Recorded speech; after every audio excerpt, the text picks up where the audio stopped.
guys, welcome to the class, and in this video we will going to discuss about the very important conversions chart like मतलब जो arithmetic conversion होते हैं उनका हम यहाँ पे मिक्सअप कन्वर्जन यहाँ पे डिस्कस करेंगे। मतलब किसी भी कंपाउंड से किसी भी दूसरे कंपाउंड को यहाँ पे फॉर्म करने की कोशिश करेंगे।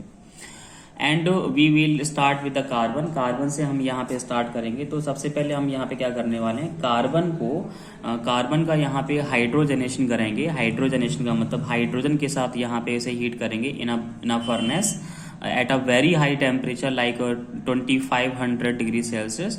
तो जब ये कार्बन को जब वेरी हाई टेम्परेचर पर हाइड्रोजन के साथ वहां पे रिएक्ट करते हैं तो हमें वहां पे एसिटिलीन गैस या जैसे इथाइन गैस कहते हैं वो हमें यहाँ पे मिलती है। तो देखो कैसे हमने कार्बन को हाइड्रोजनेशन करके उसे एक एरोमेटिक कंपाउंड जो कि एक अनसैचुरेटेड है और एलिफेटिक भी है उसमें कन्वर्ट किया है। अब ये कन्वर्जन हम पहले भी डिस्कस कर चुके हैं प्रीवियस वीडियो में कि अगर हम इथाइन से डायरेक्टली हम अगर एरोमेटिक कंपाउंड्स में जाना चाहते हैं या फिर एलिफेटिक कंपाउंड में जाना चाहते हैं तो उसकी रिएक्शन हम डाइल्यूट H2SO4 और HgSO4 यानी कि मरकरी सल्फेट का 1% सॉल्यूशन यहाँ पे लेते हैं और उसके साथ यहाँ पे H2SO4 के साथ इसका हाइड्रोलाइसिस कराते हैं एंड टुगेदर यहाँ पे हीट भी करते हैं। तो हमें क्या मिलता है कि इथाइन जो है वो हाइड्रोलाइज होकर के डायरेक्टली हमें एसिटाल्डिहाइड प्रोवाइड करती है। देखो कार्बन से स्टार्ट करके इथाइन और इथाइन का dilute H2SO4 and HgSO4 hydrolysis करके हमने क्या बना लिया यहाँ पे एसिटाल्डिहाइड। एसिटाल्डिहाइड क्या होता है CH3CHO। अब क्योंकि ये एल्डिहाइड है और हम पहले पढ़ चुके हैं कि एल्डिहाइड का अगर हम रिडक्शन कराने जाएंगे तो एल्डिहाइड रिडक्शन से क्या मिलता है एल्कोहल, कॉरस्पॉन्डिंग एल्कोहल। क्योंकि यहाँ पे एल्डिहाइड में यहाँ पे 2 कार्बन है तो एल्कोहल में भी कितने कार्बन होंगे 2 कार्बन होंगे। अब ये क्या हो गया इथेनॉल हो गया, इथेनॉल या फिर इथाइल एल्कोहल हो गया। अगर इसका आपने वापस अगर आपने ऑक्सीडेशन किया होता तो क्या मिल जाता वापस आपको एल्डिहाइड यानी कि एसिटाल्डिहाइड ही मिल जाता। अभी हम क्या करेंगे कि एसिटाल्डिहाइड मिलने के बाद उसका क्या कर लेते हैं ऑक्सीडेशन कर लेते हैं। तो ऑक्सीडेशन करने से क्या होगा कि एसिटाल्डिहाइड जो है वो कॉरस्पॉन्डिंग कार्बोक्सिलिक एसिड यानी कि इथेनोइक एसिड या फिर एसिटिक एसिड में चेंज हो जाएगा क्योंकि एल्डिहाइड ऑक्सीडाइज होकर कार्बोक्सिलिक देते हैं। अब यहाँ पे 4 डिफरेंट पाथ को हम डिस्कस करेंगे अबाउट द कन्वर्जेंस। तो अगर यहाँ पे हमें एसिटिक एसिड मिला हुआ है तो हम सबसे पहले इस पाथ की बात करते हैं। इस वाले फर्स्ट पाथ को यहाँ पे कमेंट करेंगे कि क्या होगा कि अगर यहाँ पे एसिटिक एसिड को कैल्शियम ऑक्साइड के साथ यहाँ पे ट्रीट करेंगे।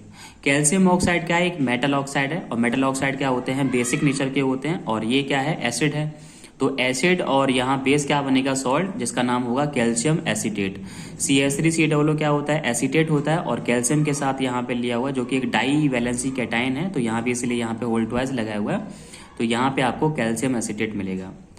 कैल्शियम एसीटेट का जब भी हम फ्रैक्शनल डिस्टिलेशन करते हैं, डिस्टिलेशन का मतलब आपको क्या करना है कैल्शियम एसीटेट लेना है एंड यहाँ पे एक फ्रैक्शनल डिस्टिलेशन एक पाइप होता है जिसमें हम यहाँ पे कंपाउंड को हीट करते हैं तो उसके डिफरेंट प्रोडक्ट वहाँ पे मिलते हैं। तो उसमें से जो मेन प्रोडक्ट हमें लेना है यहाँ पे वो हमें मिलेगा एसीटोन।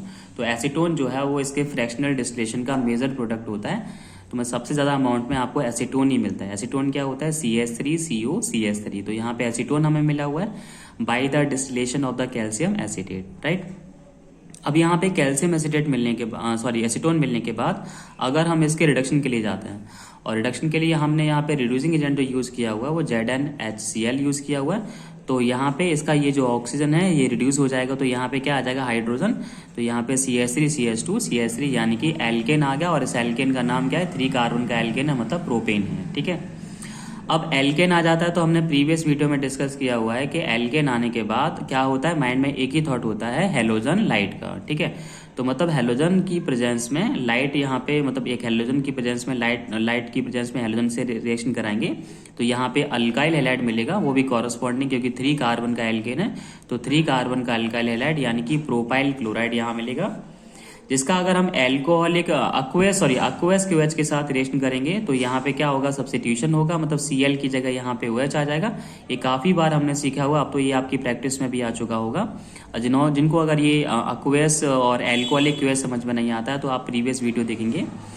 अगर यहाँ पे अक्वेस QH लेते हैं तो Cl का यहाँ पे सब्स्टिट्यूशन होता है मतलब सब्स्टिट्यूशन रिएक्शन होती है। अगर यहाँ पे एल्कोहलिक QH लेते हैं तो डिहाइड्रो हैलोजनेशन रिएक्शन होती है जिसमें कार्बन से एक हैलोजन हट जाता है और उसका जो नीसेंट या नेबरिंग कार्बन जो होता है उस पे से एक हाइड्रोजन वहाँ पे सब्स्टिट्यूटेड मतलब हो जाता है और उन दोनों एटम्स के बीच में अनसैचुरेशन आ जाता है मतलब डबल बॉन्ड आ जाता है। अब क्योंकि यहाँ पे हमने अक्वेस क्यूएच लिया हुआ है तो यहाँ पे क्या आ जाएगा, प्रोपाइल एल्कोहल आपको मिल जाएगा, क्योंकि यहाँ की जो OH न्यूक्लियोफाइल है वो Cl को सब्स्टिट्यूट करके वो एल्कोहल बना लेगी। अगर हमने यहाँ पे अगर ZnHCl के बजाय अगर हमने यहाँ पे कोई एक माइल्ड रिड्यूसिंग एजेंट लिया होता है तो माइल्ड रिड्यूसिंग एजेंट क्या करता है, ऑक्सीजन को कंप्लीटली वहाँ पे रिड्यूस नहीं कर पाता, मतलब साइड मतलब पार्शियली रिडक्शन यहाँ पे होता है। तो पार्शियल रिडक्शन से यहाँ पे कार्बन के साथ यहाँ पे OH आ जाता है, जो कि क्या है, एक 2 डिग्री एल्कोहल है, जिसे आइसोप्रोपाइल एल्कोहल हम यहाँ पे कहते हैं। तो एसीटोन से आप आइसोप्रोपाइल एल्कोहल भी बना सकते हो, मतलब 2 डिग्री एल्कोहल भी बना सकते हो, और एसीटोन से 1 डिग्री एल्कोहल भी बना सकते हो। तो वो डिपेंड करता है कन्वर्जन पे कि कन्वर्जन में क्या पूछा गया है। तो हम यहाँ पे देखो किस तरह से जो है कार्बन से स्टार्ट करके और एसिटाल्डिहाइड से होकर के और एसिटिक एसिड से होकर के एसीटोन, और एसीटोन से 2 डिग्री एल्कोहल यानी कि आइसोप्रोपाइल एल्कोहल और 1 डिग्री एल्कोहल यानी कि प्रोपेनॉल पे जा सकते हैं। लाइक अब फिर से यहाँ पे हम कार्बोक्सिलिक से स्टार्ट करेंगे और कार्बोक्सिलिक एसिड कराते हैं अमोनिया से। अमोनिया से कराएंगे तो आपको पता है कि यहाँ पे मैंने बस एक ही स्टेप में लिख दिया, क्या कराते हैं, अमोनिया हम यहाँ पे लेते हैं, फिर क्या करता है, एक अमोनियम सॉल्ट बनता है, फिर उसका डिहाइड्रेशन करते हैं तो क्या बन जाता है, अमाइड बन जाता है। तो यहाँ पे क्या आ गया, एसीटामाइड, और एसीटामाइड क्या है, डेरिवेटिव है एसिटिक एसिड का, राइट। अमाइड आने के बाद यहाँ पे क्या करेंगे, हाफ मैन ब्रोमाइड रिएक्शन करेंगे, Br2QH के साथ रिएक्शन करेंगे, और Br2QH क्या करता है, इसकी CO को रिमूव यहाँ से कर देता है और NH2 ग्रुप यहाँ पे मिथाइल के साथ आ जाता है। लाइक यहाँ पे क्या मिलेगा आपको, मिथाइल अमाइन मिलेगा, CH3NH2। अमाइन आने के बाद माइंड में एक ही थॉट रहता है, क्या, नाइट्रस एसिड ट्रीटमेंट रहता है। तो अमाइन को जब भी नाइट्रस एसिड ट्रीटमेंट करते हैं तो क्या मिल जाता है, एल्कोहल मिलता है, वो भी कॉरस्पॉन्डिंग ही मिलेगा, क्योंकि यहाँ पे एक कार्बन का अमाइन है तो एक कार्बन का एल्कोहल ही यहाँ पे मिलेगा। अब एल्कोहल आ गया तो एल्कोहल क्या कर लेते हैं, ऑक्सीडेशन कर लेते हैं with the strong oxidising agent like potassium dichromate. तो क्या होगा, एल्कोहल अपने कॉरस्पॉन्डिंग एल्डिहाइड में कन्वर्ट होगा फर्स्टली, और जो मिथाइल एल्कोहल है वो क्या देगा, पहले यहाँ पे देगा फॉर्मेल्डिहाइड, क्योंकि एक कार्बन था एल्कोहल में तो एक कार्बन का ही एल्डिहाइड देगा, मतलब फॉर्मेल्डिहाइड, जो कि वापस यहाँ पे ऑक्सीडाइज होगा और फाइनली हमें क्या देगा यहाँ पे, फॉर्मिक एसिड यानी कि HCOOH, फॉर्मिक एसिड यहाँ बनेगा। अगर हमने यहाँ पे कार्बोक्सिलिक एसिड की रिएक्शन हाइड्रोजन और यहाँ पे पैलेडियम लिया हुआ है के साथ करते हैं, मतलब रिडक्शन करते हैं in the presence of barium sulphate BaSO4, तो क्या होगा, यहाँ पे जो कार्बोक्सिलिक एसिड है वो रिड्यूस होकर के बैक जाएगा, तो वहाँ पे क्या देगा, एल्डिहाइड यानी कि एसिटाल्डिहाइड यहाँ पे देगा। तो हमने यहाँ पे क्या हुआ, कार्बोक्सिलिक एसिड की रिएक्शन जो है वो hydrogen versus palladium in presence of BaSO4, यानी कि इसका हमने रिडक्शन किया हुआ है। तो रिडक्शन से ये हमें बैक होकर के क्या देगा, एल्डिहाइड। ये हमने पहले ही पढ़ चुके हैं कि कार्बोक्सिलिक एसिड से हमें बैक जाएंगे तो एल्डिहाइड, और एल्डिहाइड से फिर बैक जाएंगे तो एल्कोहल, जैसे कि यहाँ। अब हम यहाँ पे एल्कोहल की जो रिएक्शन है वो रेड फास्फोरस और आयोडीन से यहाँ पे करेंगे। तो क्या होगा कि यहाँ पे जो आयोडीन जो न्यूक्लियोफाइल है वो OH को यहाँ से सब्स्टिट्यूट करके क्या देगी, अल्काइल हैलाइड देगी। अल्काइल हैलाइड का नाम क्या होगा, इथाइल आयोडाइड होगा, CH3CH2I इथाइल आयोडाइड होगा। अब यहाँ पे इथाइल आयोडाइड बनने के बाद इसका हम ट्रीटमेंट कराने हैं KCN से ट्रीटमेंट कराएंगे। तो KCN की जो CN जो स्ट्रॉन्ग न्यूक्लियोफाइल है वो आयोडीन को यहाँ पे सब्स्टिट्यूट करेगी और यहाँ पे क्या देगी हमें, ethyl cyanide, right. Ethyl cyanide मतलब CH3CH2CN। अब हम यहाँ पे एक चीज ध्यान रखेंगे कि जब साइनाइड या नाइट्राइल ग्रुप जब कार्बन चेन के साथ अटैच होता है तो जब उसका पार्शियल हाइड्रोलाइसिस करते हैं तो वो अमाइड में चेंज हो जाता है, और जब भी हम उसका कंप्लीट हाइड्रोलाइसिस करते हैं तो वो अपने कॉरस्पॉन्डिंग यहाँ पे कार्बोक्सिलिक में यहाँ पे चेंज हो जाता है। तो कार्बोक्सिलिक में चेंज होकर के जब हम इसका साइनाइड का यहाँ पे कार्बोक्सिलिक करेंगे तो यहाँ पे ये प्रोडक्ट यहाँ पे रॉन्ग लिखा हुआ, यहाँ पे CH3CH2 और यहाँ पे COOH आएगा, मतलब यहाँ पे प्रोपेनोइक एसिड हमें यहाँ पे मिलेगा, क्योंकि हम यहाँ पे कंप्लीट हाइड्रोलाइसिस कर रहे हैं। तो अगर हमने यहाँ पे पार्शियल हाइड्रोलाइसिस किया होता तो यहाँ पे प्रोपेनामाइड आ जाता, मतलब CH3CH2CONH2 आ जाता। तो दो चीज़ हमें ध्यान रखनी है, एक complete hydrolysis and the partial hydrolysis. तो पार्शियल हाइड्रोलाइसिस से क्या मिलता है, अमाइड, और कंप्लीट हाइड्रोलाइसिस से क्या मिलता है, हमें कार्बोक्सिलिक एसिड मिलता है। तो इस तरह से यहाँ पे कार्बोक्सिलिक एसिड जो है फॉर्म हो जाएगा, जिसका नाम होगा प्रोपेनोइक एसिड। अब अगर वापस स्टार्ट करते हैं कि अगर यहाँ पे एसिटिक एसिड की रिएक्शन रेड फास्फोरस क्लोरीन के साथ कराते हैं तो यहाँ पे एक रिएक्शन होगी जिसे HVZ रिएक्शन यहाँ पे कहते हैं। तो HVZ रिएक्शन जैसे यहाँ पे होगी तो यहाँ पे क्या होगा कि ये जो यहाँ पे यहाँ पे एसिटिक एसिड मिलता है या क्लोरो कार्बोक्सिलिक एसिड मिलता है। तो ध्यान रखना है कि जब भी रेड फास्फोरस और क्लोरीन के साथ रिएक्शन कराते हैं किसकी, इथेनोइक एसिड की, ये काफ़ी पॉपुलर रिएक्शन है, प्रीवियस ईयर एग्जाम्स में पूछी गई है। तो रेड फास्फोरस की प्रेजेंस में जब क्लोरीनेशन करेंगे किसका, इथेनोइक एसिड या कार्बोक्सिलिक एसिड का, तो जो अल्फा कार्बन जो होगा यहाँ पे अल्फा कार्बन का एक हाइड्रोजन जो है वो क्लोरीन के साथ सब्स्टिट्यूटेड होगा। तो यहाँ पे क्लोरो एसिटिक एसिड यानी कि chloro hello acetic chloro carboxylic acid यहाँ पे फॉर्म होता है और इस क्लोरो कार्बोक्सिलिक एसिड का नाम है क्लोरो एसिटिक एसिड। अगर हम इसका KCN से ट्रीटमेंट कराते हैं तो ये जो Cl है वो CN से सब्स्टिट्यूट हो जाएगा। तो यहाँ पे क्या मिलेगा, साइनो एसिटिक एसिड मिलेगा।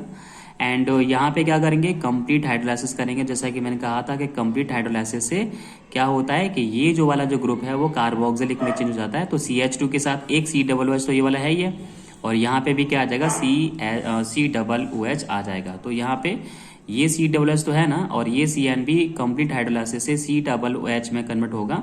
तो यहाँ पे COOH और COOH आ जाएगा। इस पर्टिकुलर कंपाउंड का नाम है मेलोनिक एसिड। तो यहाँ पे एसिटिक एसिड से मेलोनिक एसिड तक इस तरह से हम आ सकते हैं। अब अगर मेलोनिक एसिड को यहाँ पे हीट करेंगे तो क्या होगा, यहाँ पे डीकार्बोक्सिलेशन होगा, क्योंकि यहाँ पे दो कार्बोक्सिलिक ग्रुप प्रेजेंट है। तो डीकार्बोक्सिलेशन का मतलब CO2 मॉलिक्यूल यहाँ पे रिमूव होगा हीट करने पर, और फाइनली हमें यहाँ पे फिर वापस से हमें क्या मिल जाएगा, इथेनोइक एसिड या एसिटिक एसिड। तो देखो एसिटिक एसिड से स्टार्ट करके वापस हम एसिटिक एसिड तक इस तरह से आ सकते हैं।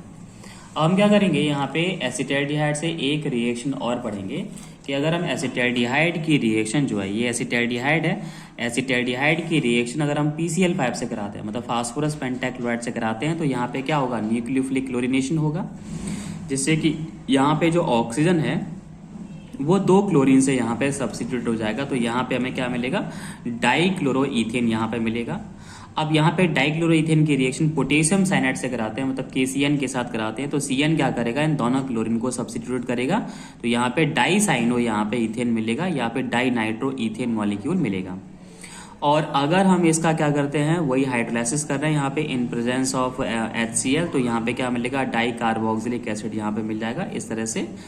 तो यहाँ पे डाइकार्बोक्सिलिक एसिड बनने के बाद अगर हम इसका रिएक्शन, ये जो कंपाउंड हमने लिया हुआ है, अगर इस कंपाउंड की रिएक्शन यहाँ पे HCN के साथ कराते हैं, HCN यानी कि हाइड्रोजन साइनाइड, तो हाइड्रोजन साइनाइड से रिएक्शन कराने पर यहाँ पे क्या मिलता है कि जो ऑक्सीजन है, इस ऑक्सीजन के साथ यहाँ पे एक हाइड्रोजन अटैच हो जाता है, तो वो OH बन जाता है, और CN जो है डायरेक्टली कार्बन के साथ यहाँ पे अटैच हो जाता है। तो यहाँ पे आपको साइनोहाइड्रन कंपाउंड यहाँ पे मिलता है, जिसका अगर हम हाइड्रोलाइसिस करेंगे तो यहाँ फिर से आपको यहाँ पे हाइड्रोक्सो कार्बोक्सिलिक एसिड इस तरह से एक कंपाउंड यहाँ पे फॉर्म हो जाएगा।